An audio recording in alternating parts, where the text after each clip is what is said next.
Bonjour à tous et bienvenue dans cette petite vidéo où on va traiter de mathématiques. En général, si vous faites mathématiques, enfin si vous faites des mathématiques, et que vous êtes au lycée, c'est que vous avez pris l'aspect mathématique. Cependant, si ce n'est pas le cas, mais que vous avez quand même envie d'en savoir plus sur le programme, alors cette vidéo est faite pour vous. Il s'agit de la partie 2 de la première vidéo, où on n'avait parlé que du trimestre 1 du programme, ici on va s'attaquer au trimestre 2. C'est un trimestre qui est un petit peu plus tranquille que le trimestre 1, bon sauf une partie, mais pour le reste ça va, et ça pour des raisons qu'on verra dans pas longtemps. Bon avant, comme toutes les vidéos qu'on a fait par rapport au programme de lycée, je dois faire un petit warning. Cette vidéo est plus faite pour des spectateurs extérieurs au lycée que pour des spectateurs intérieurs. Donc en gros, on va pas aller voir tous les cours en précision, toutes les méthodes, tout ça. Ici, c'est plus une présentation de ce qu'il y a dans le programme. En parlant de programme, je vais parler bien évidemment de celui qui est proposé directement par l'éducation nationale sur le site EduScol, même si, soyons honnêtes, la façon dont tout ça est présenté dépend énormément du professeur. Donc en gros, personne ici n'aura la même chose, bon sauf si vous avez le même professeur, c'est-à-dire malgré tout.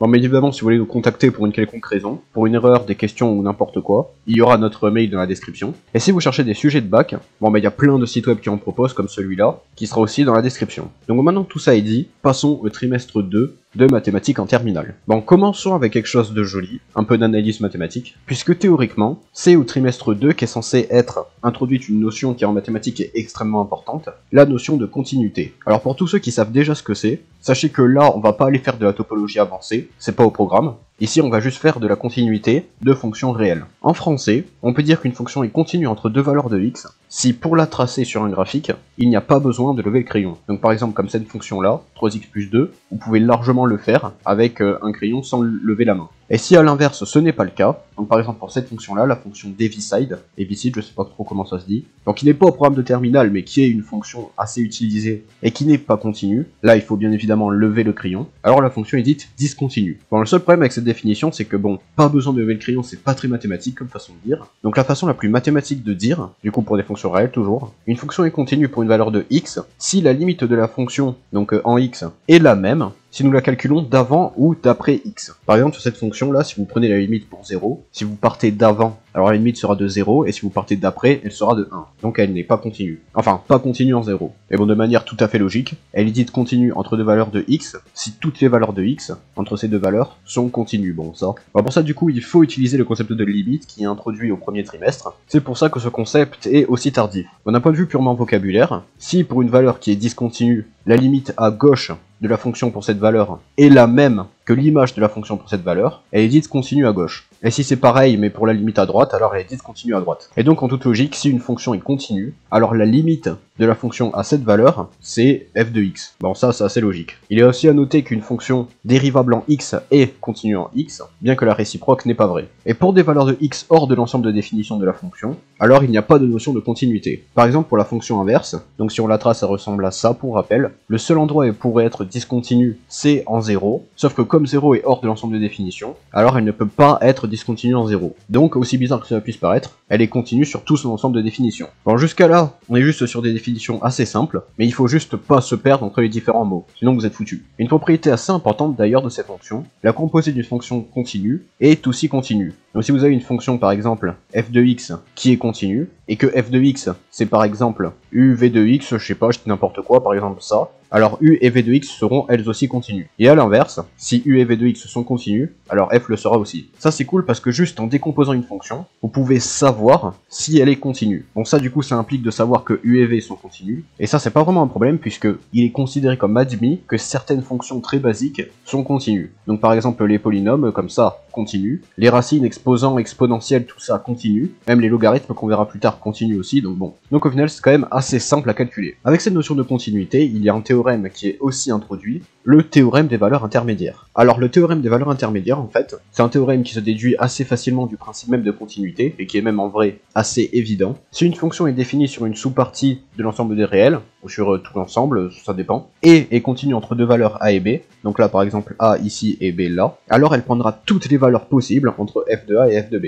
Donc là vous avez f de a, ici vous avez f de b, toutes les valeurs possibles entre f de a et f de b seront prises par la fonction. Alors ça peut paraître assez logique en vrai, puisque du coup, d'un point de vue logique, comme on doit garder le stylo baissé, alors il va bien falloir monter, et donc passer par toutes les valeurs, voilà. Et ce théorème permet d'en démontrer un autre, le théorème de Bolzano, bon c'est quasiment la même chose, mais si f de a et f de b sont de signes opposés, alors la fonction passera à un moment par 0. Bon ça pareil c'est tout à fait évident. Alors il est à noter que les démonstrations ne sont pas au programme, tout simplement parce que le problème avec le principe de continuité, c'est parce que c'est presque quelque chose plus topologique que vraiment analyse mathématique. C'est pour ça d'ailleurs que si vous cherchez continuité sur Wikipédia, bon vous aurez de l'analyse, hein, mais aussi beaucoup de topologie, et ça bah, c'est pas vu en première. Bon mais en gros l'idée c'est de dire que l'intervalle entre a et b est f de a et f de b, donc si l'intervalle a et b est continu, alors par la transformation que représente la fonction, l'intervalle entre f de a et f de b sera connexe, et donc continu. Bon voilà, je vais pas plus entrer dans les détails pour pas tuer tout le monde. Bon en tout cas ça s'est pas mal vu dans le supérieur, donc bon, si ça vous intéresse n'hésitez pas à aller voir. Bon un corollaire possible avec ce théorème d'ailleurs, c'est que si la fonction est strictement monotone, donc ça veut dire si elle grossit un peu comme ça, vous voyez, donc pas comme ça, alors pour chaque valeur entre f de a et f de b,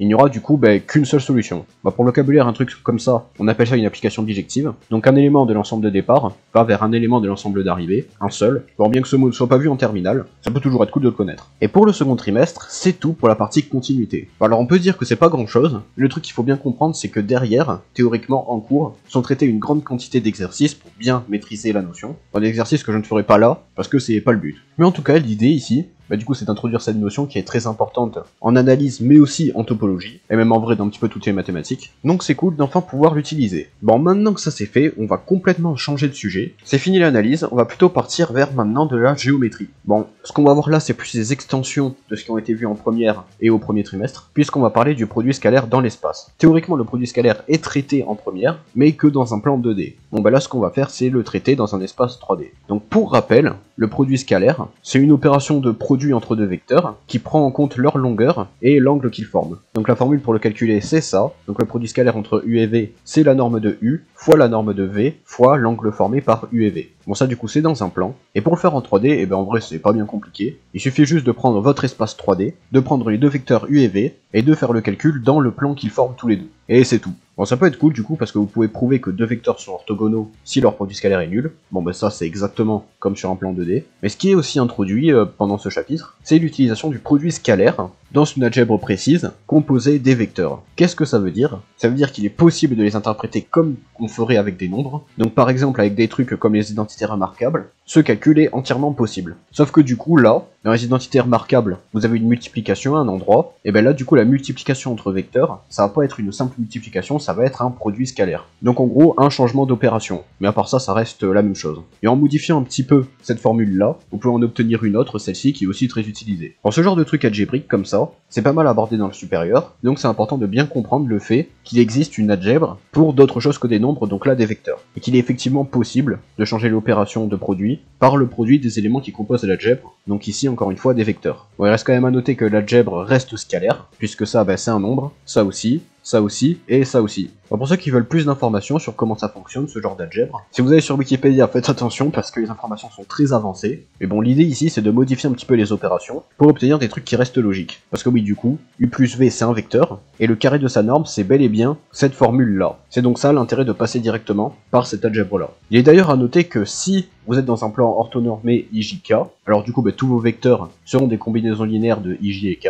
Et en faisant un petit peu de développement, si vous avez deux vecteurs, I et J, je sais pas si c'est une bonne idée de les appeler comme ça, mais bon, si vous avez deux vecteurs quelconques, avec des coordonnées x, y, z, et x', y' et z', alors leur produit scalaire, c'est ça. Donc, qui reste très facile à calculer. Et pareil, ça, c'est toujours des propriétés algébriques. Bon, maintenant qu'on a ça, l'idée, ça va être de l'appliquer, donc du coup, pour faire du calcul en 3D, qui, pour rappel, comme on l'a vu légèrement au premier trimestre, l'utilisation d'opérations qui en général se font en 2D en 3D, nécessite qu'on introduise un plan dans l'espace 3D et qu'on fasse les opérations sur ce plan. Et vous aurez des résultats qui sont ceux attendus. Bon, grâce au produit scalaire, du coup, vous pouvez voir si deux vecteurs sont orthogonaux entre eux, avec une formule aussi simple que celle-ci, donc bon, c'est quand même pas mal. Vous pouvez aussi vérifier si des plans sont orthogonaux entre eux, ou si des droites sont orthogonaux à des plans, même si, attention, dans le cas des plans, il faut prendre au moins deux vecteurs directeurs de ces derniers, pour que ça marche, qui ne soient pas collinéaires. Bon, ça se déduit très facilement du concept brut de plan en géométrie euclidienne. Et pareil, du coup, grâce à ces mêmes propriétés de géométrie euclidienne, juste grâce à ça, vous pouvez déjà faire beaucoup de calculs. Déjà des calculs d'orthogonalité, mais aussi des calculs de parallèle, parce que bon, du coup, on est en géométrie euclidienne. Si vous avez deux droites quelconques qui sont orthogonales à une autre droite, alors elles sont parallèles. Bah, c'est la même chose pour les plans et pour du coup les droites en 3D. Donc pas mal de calculs assez utiles. Bon, pareil, ici, je ne le fais pas, mais il y a toute une partie exercice très longue à faire, donc bon. Bon, cependant, pour faire des études de plans, il manque un dernier truc quand même, puisque si on veut le faire algébriquement, eh ben on n'a pas de formule qui permet de décrire un plan. Bon ben on va l'introduire là maintenant tout de suite, mais avant on va introduire un autre concept, les vecteurs normaux. Un vecteur est normal à un plan s'il est orthogonal à ce plan, et donc orthogonal à deux vecteurs directeurs de ce plan. Bon, ça c'est ce qu'on a vu juste en haut. Et si c'est si important, c'est parce que grâce à ce genre de vecteur, pour savoir si un vecteur appartient au plan, il suffit tout simplement de voir si le vecteur est orthogonal au vecteur normal. Et donc si cette formule-là est égale à 0. Bon, ça c'est dans le cas de vecteur, mais dans le cas de point, il faut juste rajouter un nombre qu'on va appeler D ici, qui est donc une sorte de calibrage. Et si vous avez un point A, B, C, et que le vecteur formé par le départ de l'origine et ce point, en comptant le calibrage, est orthogonal à un vecteur normal, alors il fait partie du plan. Et donc au final on a cette formule,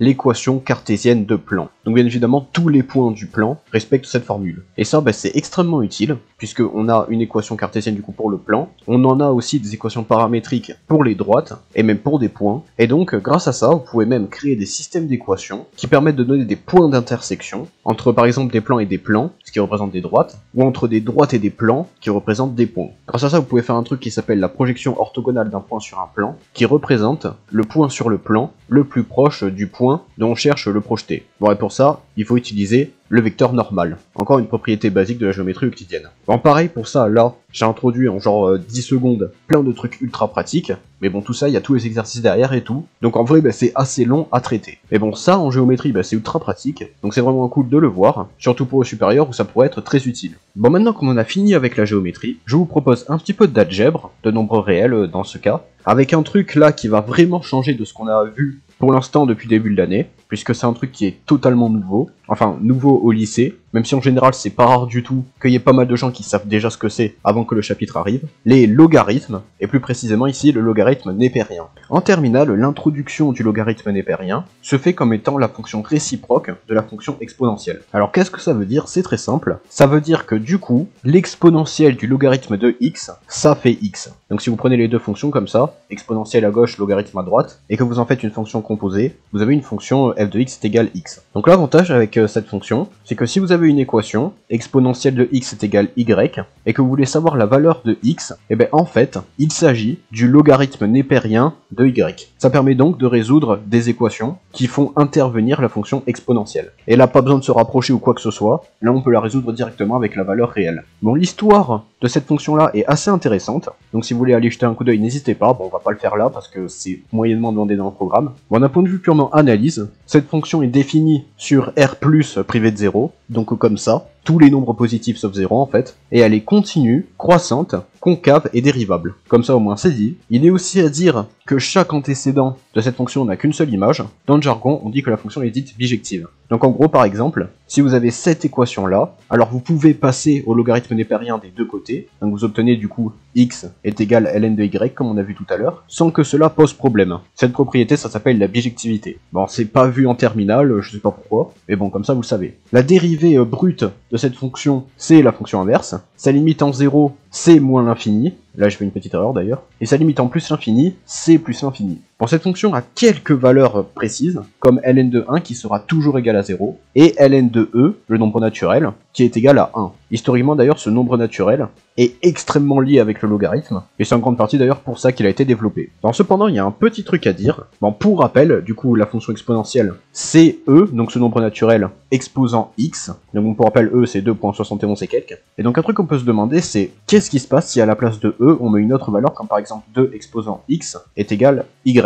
Et ben, il existe effectivement une fonction qui permet de faire comme le logarithme, donc obtenir x est égal fonction y, et cette fonction, ça s'appelle le logarithme binaire. Parce qu'en réalité, en fait, le logarithme, c'est la fonction qui permet de retrouver la solution à une équation qui fait intervenir un exposant, donc là par exemple e de x. Et ça, quel que soit le nombre mis en exposant, donc là c'est e, vous pouvez faire avec 2, 10, Là, on parlera de logarithme décimal, avec 16 aussi, avec tout ce que vous voulez. Donc le logarithme népérien, donc qui est le tout premier développé par un mec qui s'appelait John Napier, ou John Napier en anglais, c'est le logarithme où on résout des exposants de e par x. D'ailleurs, pour être très précis, on dit que le logarithme est de base le nombre qu'il permet d'étudier. Donc là, e, donc log base e, on peut aussi faire base 2, base 10, base tout ce que vous voulez. En général, on le note log, et à côté, en bas, on met la base. Bon, log base e n'est jamais utilisé, on dit ln à la place, c'est pour ça d'ailleurs qu'on l'appelle comme ça. Bon, ça peut être très utile, comme par exemple, si vous faites NSI pour faire du binaire, et pour savoir par exemple la quantité de bits que va prendre une information à stocker. Vous pouvez d'ailleurs facilement obtenir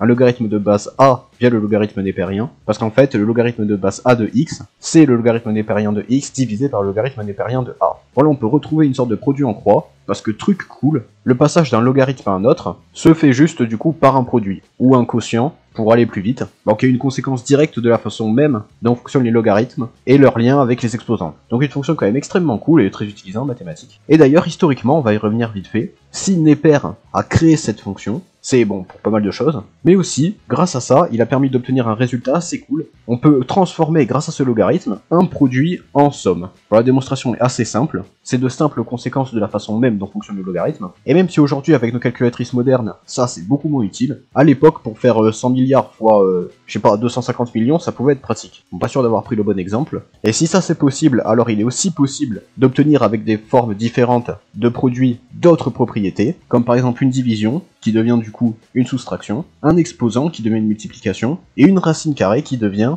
une multiplication par une fraction, ou un quotient. Bon, tout ça là, c'est des conséquences des propriétés des exposants. Bon, pour les deux premières, ça peut paraître assez évident, mais pour la dernière, en gros, c'est parce que, en fait, racine carrée de x, c'est x exposant 1 demi. Donc en fait, c'est juste la formule d'en haut, mais mise avec la racine carrée. Et du coup, si vous faites racine au cube, ce sera 1/3 de logarithme népérien de x, etc., etc. Voilà, donc comme ça, vous le savez. Et bien que là, je viens de faire en 2 minutes un truc qui demande peut-être une trentaine ou une cinquantaine d'exercices à faire en cours, et bien il reste des derniers trucs à voir, qui sont quand même assez similaires à ce qu'on avait vu pour la fonction exponentielle. Déjà, l'étude de limite, donc pour les logarithmes, est soumise au théorème des croissances comparées. Donc la limite pour x tendant vers 0 de x fois ln de x, c'est 0. Donc en gros là c'est le x qui l'emporte. Et la limite pour x tendant vers plus l'infini du logarithme népérien de x par x, c'est 0. Donc là c'est aussi le x qui l'emporte. Et bien évidemment vous pouvez aussi inverser les deux. Donc la limite de x tendant vers plus l'infini de x divisé par le logarithme népérien de x, bah du coup c'est plus l'infini. Bon ça c'est pour le calcul de limite. Pour le calcul de dérivée, le dernier truc qu'on va voir au programme aujourd'hui, on va utiliser une façon de faire nommée la dérivée logarithmique. Alors je suis pas sûr que le terme soit utilisé dans le programme, mais bon, c'est comme ça qu'on l'appelle de manière générale. En fait, si vous avez f de x est égal logarithme népérien d'une fonction quelconque u de x, et bien la dérivée de f de x, donc f' de x, c'est u' de x divisé par u de x. Bon, encore et toujours, des conséquences de la façon même dont fonctionnent les logarithmes. Bon, quand même, il faut faire gaffe à l'intervalle de définition, puisque là, il s'agit de l'intersection de l'intervalle de définition de u, et de l'intervalle de toutes les valeurs de x où u de x est supérieur à 0, parce que pour rappel, le logarithme népérien ne fonctionne que pour des valeurs positives. Donc u de x doit être supérieur à 0. Bon, ça fait beaucoup de choses à quoi penser, mais en vrai, quand on a le truc, ça va assez vite. Donc c'est quand même assez cool de voir ça maintenant, et ce sera surtout très important pour l'avenir. Donc bon, du coup, c'est tout pour cette petite vidéo, j'espère que vous avez plu, n'hésitez pas à lâcher un pouce, à vous abonner et tout et tout. Bon, on se rapproche du bac, même au moment où j'en parle, on est vraiment pas loin du tout. On a même bientôt fini le 3e trimestre. Théoriquement, cette vidéo aurait dû sortir il y a 2 semaines, mais à cause de soucis de santé, j'ai pas pu la sortir à ce moment-là, donc elle a un peu de retard, désolé. Bon là, du coup, il restera qu'un seul trimestre à traiter. Si j'ai la force, on traitera aussi le programme de maths experte, puis de maths complémentaire peut-être. J'espère que ça prendra pas trop de vidéos à faire, parce qu'en vérité ces deux programmes sont assez denses, bon on verra. Bon, si vous avez des idées de trucs comme ça que vous voulez que je fasse, n'hésitez pas à me dire en commentaire, on le fera sans problème. Surtout si ça peut être utile aux gens. Donc bon, sur ce, je vous souhaite une bonne journée, une bonne vie, une bonne révision du bac, et sur ce, je vous dis à plus.